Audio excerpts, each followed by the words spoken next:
Today on Diabetes Connections Type 2, we're talking to a Sports Illustrated Swimsuit model who lives with diabetes. Dr. Nina Cash is also in her late 50s, so being a swimsuit model wasn't something she really thought was in the cards. She spent her career in education. She retired as a university dean.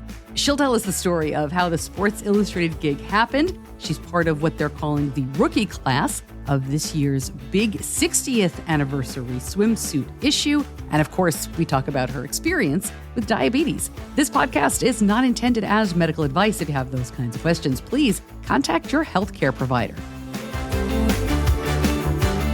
Hello and welcome to another episode of Diabetes Connections Type 2. I'm your host, Stacey Sims, and for many years I have hosted a podcast all about type 1 diabetes. And for a long time now, I thought we'd need the same thing for the diabetes community. I heard from a lot of people who wanted that. I am just thrilled to be doing this. The idea here is, no nagging, no scolding, just good information and some inspiring stories about diabetes. My husband lives with type 2. My son lives with type 1. I don't have any type of diabetes, but I have a background in broadcasting, so I like to say that's how you get these podcasts. And on this show, we always start with some quick facts. My guest this week, Dr. Cash, is of Filipino descent, and we mentioned that in the interview. And I think it is worth noting that people of Asian descent have a prevalence for type 2 diabetes at a lower weight. So many cases go undiagnosed.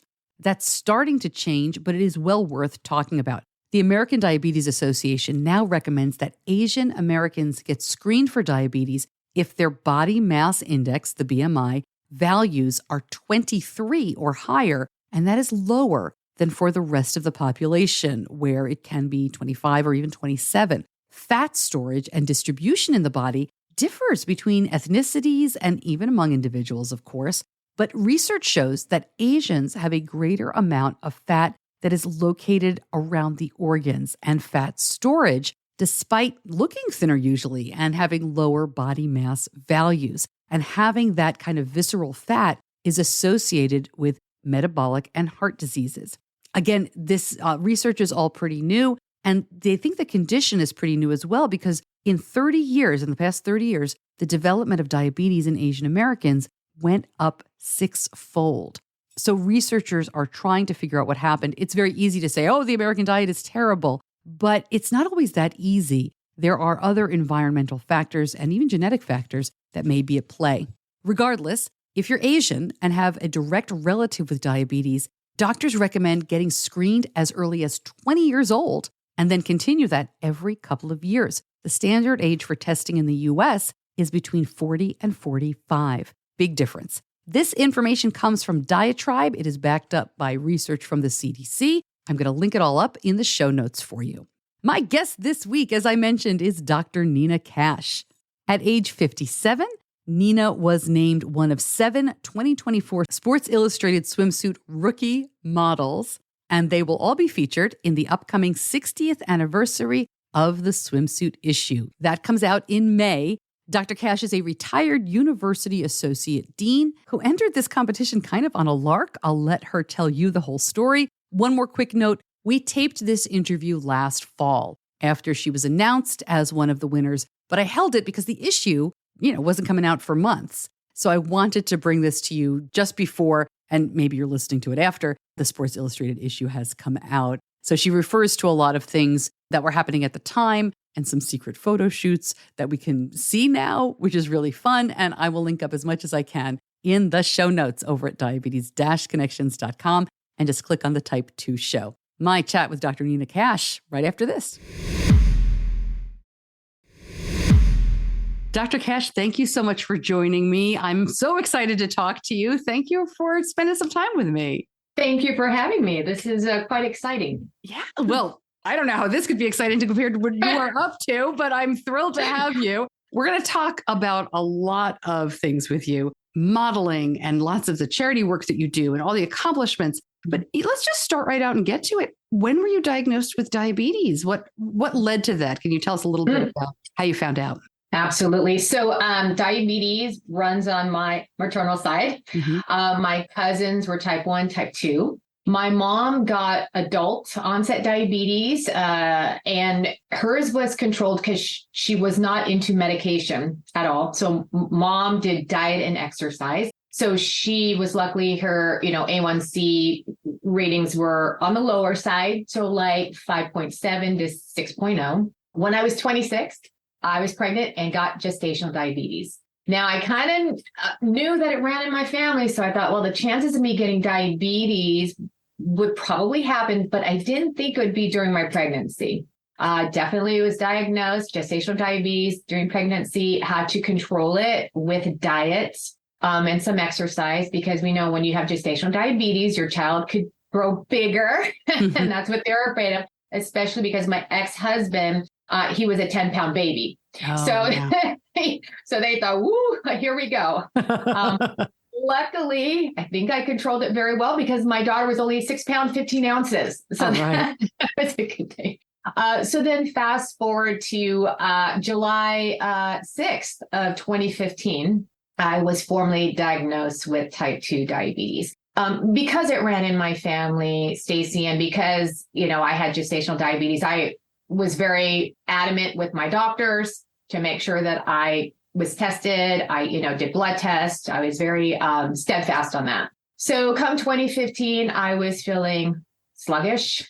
I was urinating a lot, drinking a lot of water. And also my mom told me one of her symptoms was like her belly started to get fuller. She felt fuller in her belly, and that was happening to me. And sure enough, made an appointment with my doctor, and the test came back that I was diabetic. So then it was a matter of, okay, what am I going to do to manage it? Yeah. So can I just ask you real quick before we go on? Sure. When you say fuller in your belly, do you mean that you got fuller, you were satiated more often or quicker when you ate, or that you felt like you were gaining weight and feeling physically fuller? Okay. Yeah, gaining weight and feeling bloated. It was that, and that was something that I had never felt before or had that sensation. So, and I, like I said, I had remembered my mother telling me that she had that. My mom had passed away in 2010. So this is 2015. So I didn't have a reference point to talk to her again, but I do remember that. It's just that, there are classic signs of diabetes, and not everybody gets every classic sign. So I just I wanted to make sure we understood what you were talking about there. So I assume your first treatment was trying to get diet and exercise and stave it off that way. Yes, exactly. But the thing was, I wasn't overweight. Right?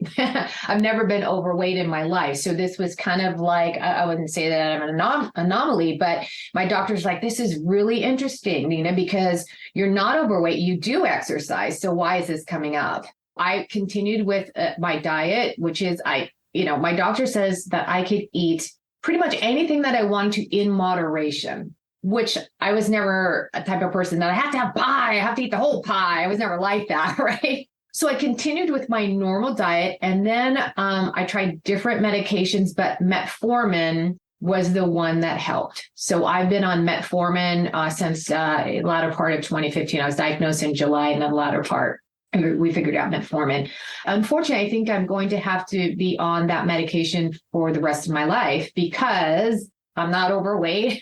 I eat pretty well, and it's just hereditary. So the good thing is, the metformin, it's helping me. My A1Cs come back anywhere between like 5.7 to 6.34, which are good. It's not so high, but I don't think I could not be on that medication because I think I will, blood sugar will go up again. Sure. Unfortunately. Yeah. Well, hey, you got to do what you got to do. Yeah. Exactly. At least there's a medication that can help me. I'm happy about that. Yeah. So, I'm talking to you because I get this news release that you are the Sports Illustrated model here. How did that come to be? I mean, you are gorgeous. And, the pictures that they sent, I mean, I'm thrilled to be able to talk to you. And I'm thrilled that, how to say this? I mean, you're not 19 years old. I'm excited that they're doing this with people that are not just, very young. But how did you get interested in that? How did it come about? Well, this is such a funny story. So I retired last year. I was in the university system. I was an associate dean, and I had retired last year. Thinking about encore careering, I honestly didn't know what I was going to do. I just knew that at that moment for retirement, it was the right thing to do, and yada, yada, yada. So fast forward to My husband's Australian. And so we hadn't been to Australia in probably, 3 years because of the pandemic. So we finally were able to go last December. We decided to go for a month and a half. And Australia is the opposite of America. So in December, it's their summertime and it's our wintertime. So we live very close to the beach. And I grew up in and I tell people there's a Filipino Catholic military family. So I'm very modest. So you would never see me in a bikini or even a one piece, really. It's just not, it wasn't my deal back then. So we are in Australia. My husband wants to go on the beach. And I'm like, yeah, okay, let's go. I didn't bring a bathing suit. So let's go to the local mall. Let me go grab a bathing suit. And I go there not realizing it's their summer. So all of their bathing suits are pretty much sold out, right? Oh, yeah. The only bathing suit that was left that I could find in the mall in my size, I kid you not, was a 2-piece leopard print bikini. I was like, if this is not the polar opposite of who I am at this point. So I bought it because I'm like, my husband and I, we go early in the morning. We really like to walk at 6 o'clock in the morning, do our hour walk on the beach. The sunrise is just gorgeous. So we go to the beach. My husband it was New Year's Day. My husband takes some candid shots. We do a little bit of video to send to our kids who are in the States at this time. And Happy New Year, yada, yada, yada. So the day goes on. We have a lovely, New Year's Day celebration with my family. And that night, we're just scrolling through all the pictures that we took. And we come upon those pictures of me in the bikini. And my husband and I are like, hey, and I'm like, hey, bad for a 56-year-old senior citizen, retired, disabled woman, And then I said, Kathy Jacobs, I remember an article that she was 56 and she became a rookie 2 years ago with Sports Illustrated. I said, you know what? This could maybe be my encore career modeling. I'm going to dip my toes back in. I said, let me see if that, contest was still happening. Yeah. And I thought to myself, honestly, Stacey, the contest probably was all over the application period because it was December, right? And usually they do, application periods in the summertime. So I looked it up anyways. To my surprise, Sports Illustrated Swim had pushed and extended the application deadline to January 1st in America. Well, Australia is a day ahead. So my husband's like, oh my gosh, you have 45 minutes to cobble together a video and submit. Wow. And that's what I did. I literally cobbled together a video. I put those pictures, and mind you, Stacey, they are candid pictures. They're not professional. They're me like the waves are getting me. I'm like, and they're not pretty. That's wild, though. And that's what happened. And then 3 months later, Stacey, I get an email from Sports Illustrated Swim saying, Nina, you made the top 24. Then Nina, you made the top 12. Nina, you made the top 7. Nina, you and the other 6 finalists are going to be rookies in the 2024 magazine, which is the 60th anniversary. It's a big deal. So, right? Wild. Like literally just a year ago, I was working with faculty and students and administrators wearing suits. Yeah, wearing not a bathing suit. Exactly. It's so funny, though, because you said, you started off by saying that you were very modest growing up. So what clicked? I mean, to think that not only, okay, I'm wearing a leopard bikini on the beach because it's the only one, right? Yeah. But thinking about modeling, I mean, that's just something that seemed like, I don't know. I guess what I'm asking is like, did that change gradually for you? Or did you just think, I'm going to go for it? This is something I kind of wanted to do my whole life. It was in the back of my head and my parents wouldn't let me. Yeah. So yes. So I was scouted when I was younger in high school, and my parents wouldn't allow me to do anything until I graduated high school, which made sense. Absolutely. And I'm glad that they did that. So I did a little bit of modeling when I was younger, and then fell in love, got married, had a baby, and realized that modeling was not paying the bills, right? Or providing health insurance. So I left that. And then that's when I went into workforce development, education, and training, and then obviously higher education. So having that experience and then just dabbling in it here and there throughout my life, once I retired from higher education, I thought, well, I'm not retiring from life. Right. I still want to do something. And I do a lot of charity work, but I thought, well, let me contact some of my old agencies to see if my look is in now. And they said, yes, it is. And the gray hair, yes, it is. And so I said, okay. And I've been very, very blessed to have what I am calling an encore career. I call it encore-rearing. I'm merging the two. I'm encore-rearing. This is my encore-rear. And anybody can have an encore-rear. It doesn't stop just because you retire or you get to be a certain age. I think a lot of people, especially in America, once you have gray hair, we attribute gray hair or equal it to frail, old, over here, out to pasture. They're done. They're sliding into the sunset now. And that couldn't be furthest from the truth for me. I'm just starting a new chapter in my book of life. I love that. On careering. I'm stealing that. Yeah. Yeah. Steal it, Stacey. Go for it. Let's get it in the dictionary. But, with diabetes, and you've mentioned, being thinner, not being a stereotypical diagnosis. I am not 100% familiar, so I may sound like I'm just talking here, but being Filipino, right? People of Asian descent do have different ways of presenting with diabetes and different health conditions that I think sometimes many doctors overlook. Did your doctors talk to you about that? You know what? No. At the very beginning, they didn't. Well, I'm Filipino, I'm German, I'm Spanish, Japanese, and I'm Native American, but I don't really like to say that too much, only because I don't know which tribe, right? And so I want to be very respectful of that.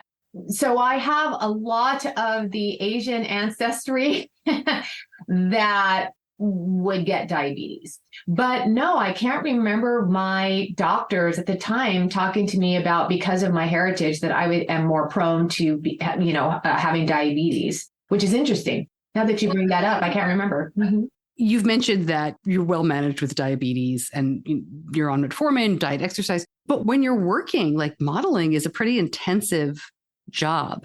I know education is too, but there's a difference, right, between sitting in an office and doing all of the physical work of modeling. Did diabetes, has it come into play at all? Do you have to do anything in particular?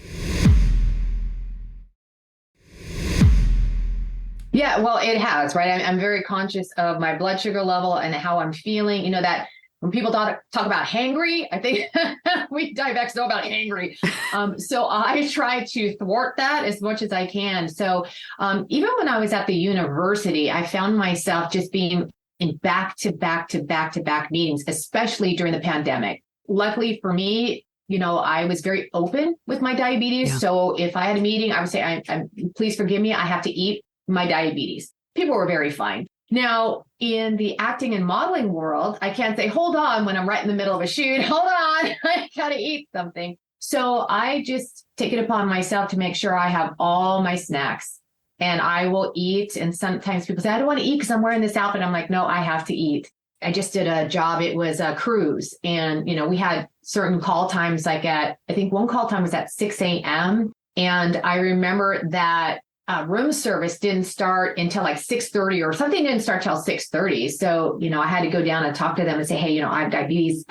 Can I pay especially for a meal to come up if you guys aren't open, but I need something to eat? Because I ran out of all of my snacks because I'm really good about bringing snacks and water and all that stuff. But yes, I'm very mindful of being on a job or on a shoot where I have to monitor my food intake so that my blood sugar doesn't spike or drop, and then I'll drop, and that's not going to be good for the client. Right. Do you finger stick or wear a CGM or anything like that?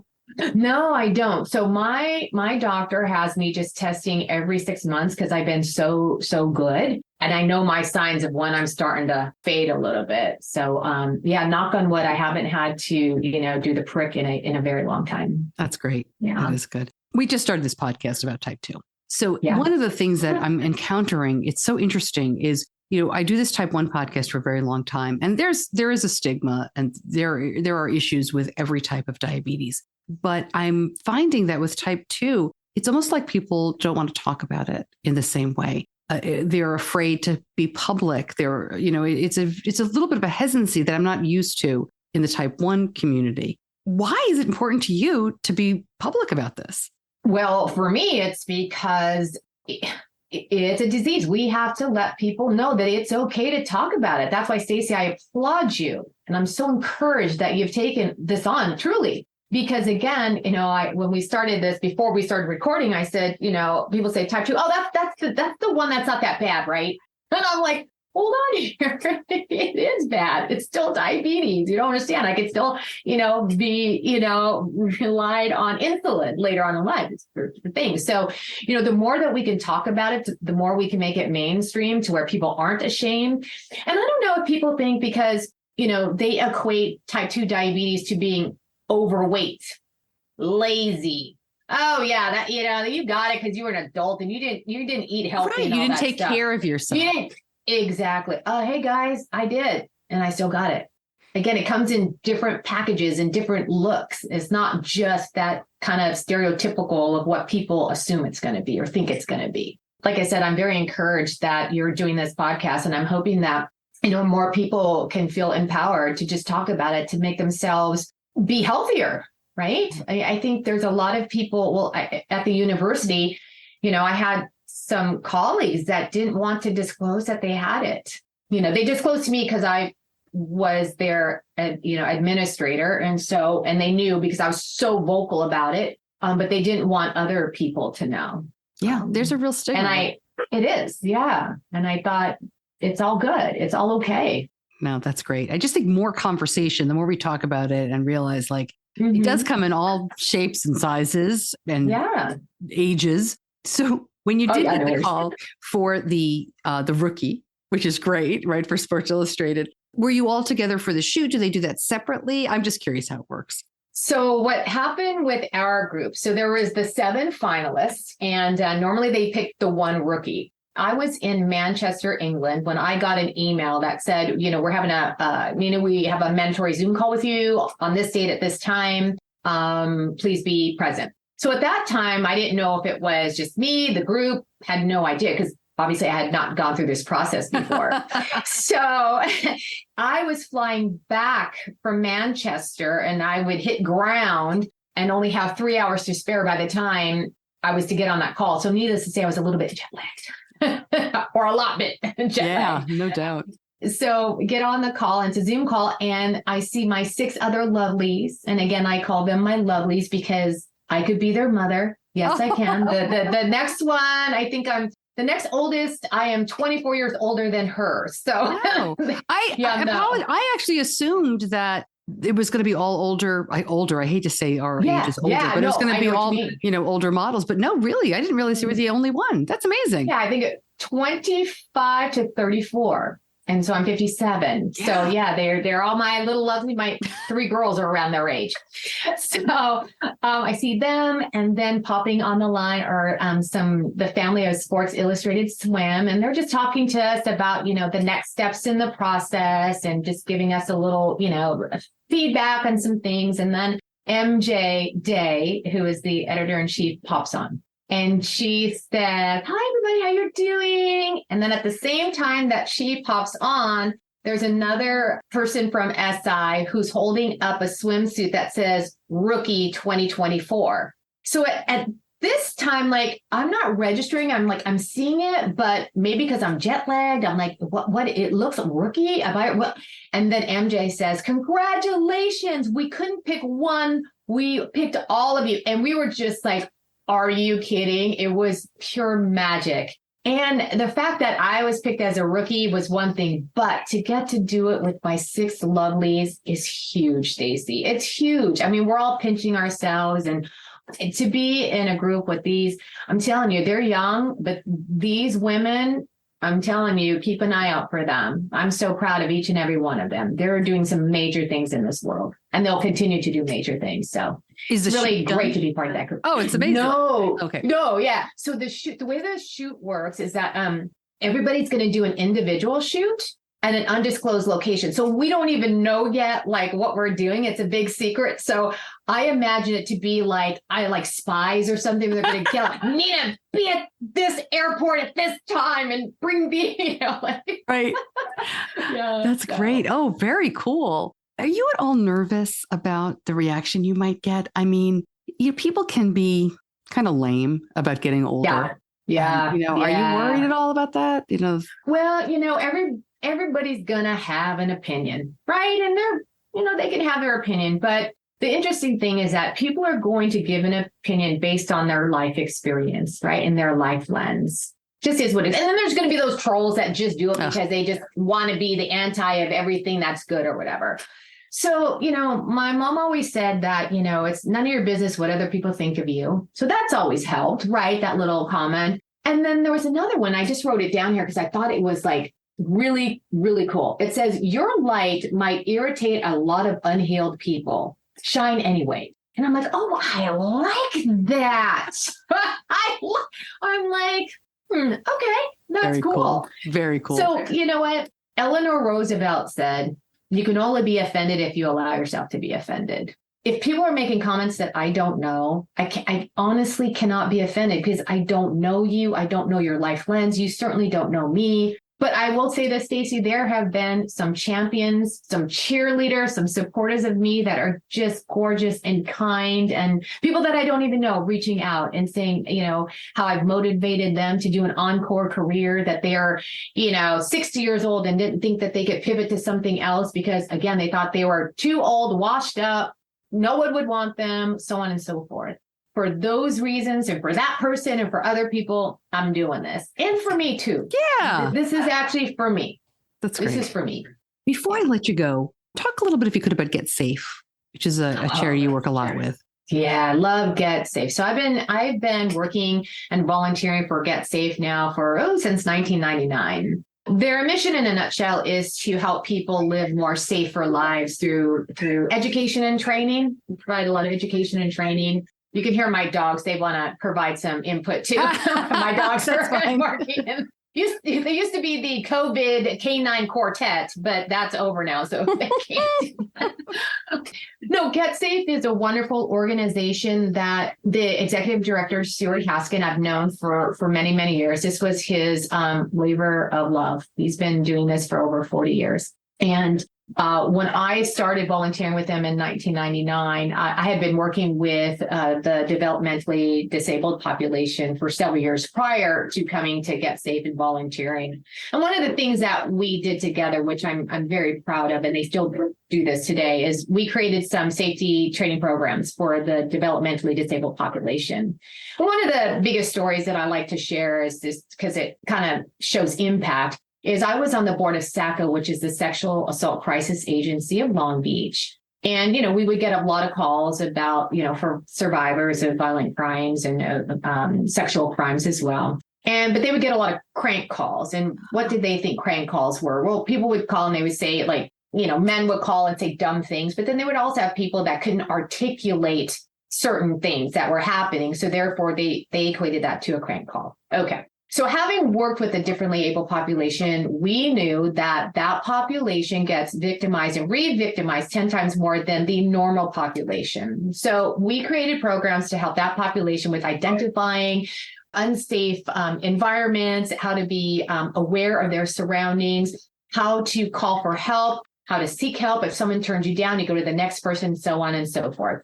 So fast forward to one of our graduates of our training programs, a developmentally disabled young adult. She called the CeQur hotline. And what was great is that we also trained the CeQur employees about the disabled population. Wow. So we trained the staff at CeQur to recognize when the developmentally disabled population should call or may call, if they would call.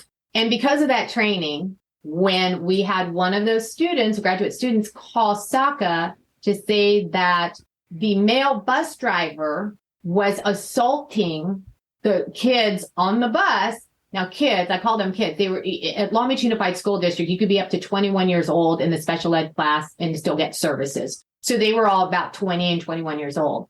Called CeQur. CeQur then didn't think it was a prank call. They investigated it and found that bus driver. They convicted the bus driver. Wow. Went to trial. Wow. Yeah.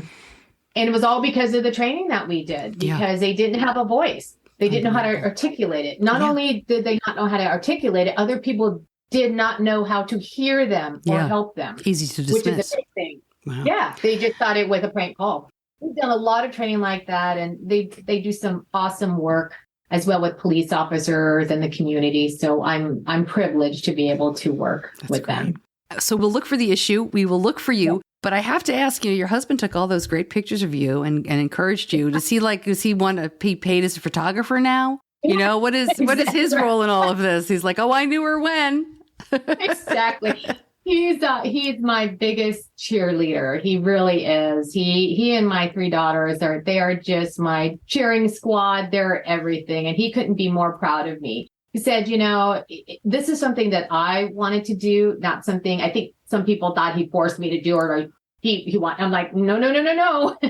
This is something that I wanted to do. So yeah, he's quite happy. Although he's like, oh gosh, yeah, your encore career. I didn't think you'd be in a bathing suit magazine, but all good, honey. All good.